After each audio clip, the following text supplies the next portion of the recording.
నువ్వేం చేస్తా ఉంటున్నా నేను. ఇప్పుడు ఎక్కడికి తీసుకొచ్చారంటే బాలకోటే గారు, షర్మిల గారు ఆమెకి ఎక్కడ తీసుకొచ్చారంటే మానసిక పరిస్థితి ఇంకా నన్ను జగన్ చెల్లెలు అనకండి అనే వరకు తీసుకొచ్చాడు ఆయన. మరి ఎంత బాధాకరం అది. ఉమ్. ఉంటుందా సార్ అలా? ఏమన్నా ప్రత్యర్థి లేదా ఫ్యాక్షనిస్టా? నీ కోసం 3000 కిలోమీటర్లు తిరిగిన ఆడపడిసే అంటే నేనేమి షర్మిల గారి ఉద్దేశాలు కూడా తప్పు పట్టట్లేదు. ఒక అన్నగా అంటే మనసు ఉండాలి కదా, మనసు ఉండాలి కదా. పోతే ఇప్పుడు మీరు ఒక మాట అడిగారండి, చంద్రబాబు నాయుడు గారు సింగపూర్ పోతున్నారు, పారిశ్రామికవేత్తలను మెప్పించి ఒప్పించి రప్పించే ప్రయత్నం చేస్తున్నారు. వాళ్ళు వస్తారా రారా, తేగలరా లేరా అనేది కూడా రాష్ట్రం చూస్తుంది. నిజానికి ఏంటంటే పారిశ్రామికవేత్తలు అంటే రాజకీయ నాయకులు కాదండి. అయితే ఈ పార్టీ లేకపోతే ఆ పార్టీ, అయితే ఈ కొండవ లేకపోతే ఆ కొండవ. ఏ రాష్ట్రంలో సుభిక్షమైన శాంతి భద్రతల వాతావరణం ఉంటుందో, ఏ రాష్ట్ర ప్రభుత్వం పారిశ్రామికవేత్తలను గౌరవిస్తుందో ఆ రాష్ట్రానికే పారిశ్రామికవేత్తలు వెళ్తారండి. అవి పెట్టుబడులు సార్. రిషి గారు ఈ రోజు రిషి గారు ఉండాలని పెట్టుబడి పెడతా, రేపు రిషి గారు ఉండరు, గణపతి శ్రీనివాస్ గారు వస్తారు. బాలకోట వెళ్ళిపో రాష్ట్రం విడిచిపెట్టి అంటాడు. ఏం చేయాలి సార్? ఏం చేస్తారు చెప్పండి? ప్రజాస్వామ్యం వెళ్ళిపోతారు కదా, ఎక్కడ వాళ్ళకి అవకాశం ఉంటే ఎక్కడ పీస్ఫుల్ వెళ్ళిపోయారు కదా.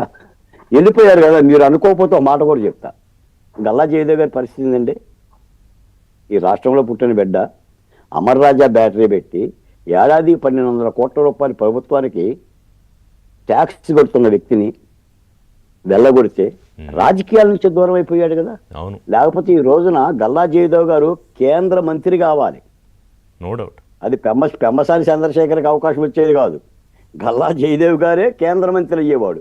తన రాజకీయ జీవితాన్ని కూడా వదిలేసుకున్నారు. అంటే మీరు అన్నట్టు కరెక్ట్ గా చెప్పారు. మీరు కంపెనీలు అయితే వెళ్ళిపోతాయి ఎక్కడ అవకాశం ఉంటే అక్కడ, వీళ్ళైతే విసిగిపోయి అసలు రాజకీయాలే వదిలేసుకున్నారు. అందుకని అంటే ఇదంతా కూడా రాష్ట్ర ప్రజలు ఇప్పుడు చంద్రబాబు నాయుడు గారికి ఇంత కష్టం ఎందుకండి?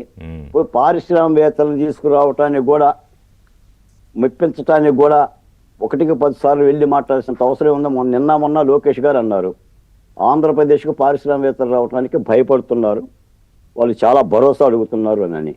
ఒక మంత్రి స్థాయిలో లోకేష్ గారు అన్నారంటే భయం ఏ స్థాయిలో ఉంది? అంతేగా. మొన్న లూలు ఆయన అన్నాడు, లూలు కంపెనీ, నేను విశాఖపట్నంలో మా మాల్స్పిక్ ఏర్పాటు చేశాను, మా ప్రభుత్వం సహకరించలేదు, కానీ ఈరోజు చంద్రబాబు నాయుడు గారు హామీ ఇస్తున్నారు కాబట్టి నేను వస్తున్నాను అని. ఎంతమంది వస్తారట లూలులాగా? తెగింపు ఎందుకు చేస్తారు సార్ పారిశ్రామికవేత్తలు? కానీ నేను అనేది ఏంటంటే ఇప్పుడు జగన్మోహన్ రెడ్డి గారు చేసిన వినాశకరమైన పద్ధతి అదే. చంద్రబాబు నాయుడు గారి కోపం ఉంటే, ఆయన మీద ఏదైనా కక్ష ఉంటే రాజకీయంగా ఆయన పోరాటం చేయాలి, రాజకీయంగా యుద్ధం చేయాలి. బాలకోటే గారు ఇప్పుడు ఆయన మీద కోపం ఉంది, కక్ష ఉంది, ఆయన జైలుకి పంపించాలనుకున్నాడు, పంపించాడు, సరే అదోకే పొలిటికల్గా. కానీ మీరు అన్న పాయింట్ ఏంటంటే అసలు రాష్ట్రాన్ని ఎవరైనా ఏ ముఖ్యమంత్రి అయినా అవకాశం వస్తే 5%, 10% ఏదో ఎంతో డెవలప్మెంట్ చెయ్యాలని చూస్తారు, కానీ అసలు వినాశనం చేయడానికి ఎవరు ట్రై చేస్తారు? Except former CM Jaganmohan Reddy, బాలకోటే గారు. మీరు మిగతా రాష్ట్రాల పరిస్థితులు కూడా పరిశోధిస్తారు కదా, అబ్జర్వ్ చేస్తుంటారు కదా.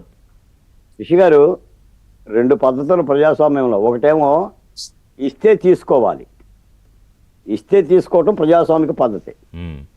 రెండోదేమో గుంజుకోవాలి లేదా లాక్కోవాలి, ఇది ఫ్యాక్షనిస్ట్ పద్ధతి.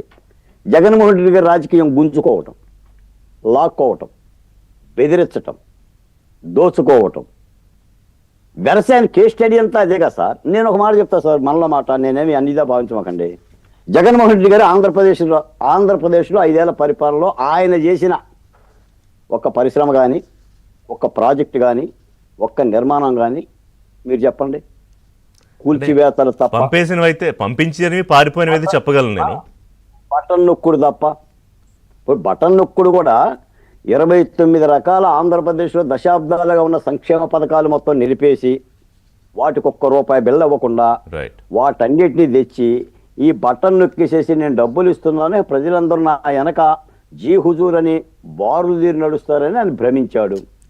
వెరసి ఏమైందంటే ప్రజలు ఆయన పరిపాలనకు విసుగు చెంది ఆనాటి వినాశనకరమైన విధానాలు ఇదే గనక ఉంటే, ఒక్క మాట చివరి మాట చెప్తున్నా, ఇదే పద్ధతి. నేను ఒక మాట కూడా చెప్తున్నా రిషి గారు, మీరు ఆశ్చర్యపోతారు. నిజానికి జగన్మోహన్ రెడ్డి గారు 2024లో అధికారంలోకి వస్తే భారతదేశ చిత్రపటంలో ఆంధ్రప్రదేశ్ గీతలు కనిపించేది తప్ప లోపలే ఉండే కావండి. లోపల గనులు కానీ ఇసుక కానీ భూములు కానీ ఏమి ఉండే కానీ గీతలు ఉండేవి. ఓహో, ఆంధ్రప్రదేశ్ అనేది ఒకటి ఉండేది భారతదేశంలో ఒకప్పుడు. ఇదిగో దీని తూర్పున ఇది ఉంది, పడమర ఇది ఉంది, ఉత్తరం ఇది ఉంది, దక్షిణం ఇది ఉందని దిక్కులు కనిపించాయి. అటువంటి పరిపాలన నుంచి ఆంధ్ర రాష్ట్ర ప్రజలు కాపాడుకున్నారు. కాబట్టి నిజానికి మీరన్నట్టుగా చంద్రబాబు నాయుడు గారి సింగపూర్ పర్యటన విజయవంతం కావాలి, పారిశ్రామికవేత్తలు రాష్ట్రానికి రావాలి, పెట్టుబడులు పెట్టాలి, ఓకే. వాళ్ళకి భద్రత కూడా కల్పించాలి. ఒక చిన్న బ్రేక్ తీసుకుంటా శ్రీనివాస్ గారు. బ్రేక్ తర్వాత, ఎందుకంటే అంత సులువు కాదు, ఒక విశ్వాసం నమ్మకం పోయాక ఒక బ్రాండ్కి భారీగా అసలు కోలుకోలేని దెబ్బ తగిలేక మళ్ళీ దాన్ని తిరిగా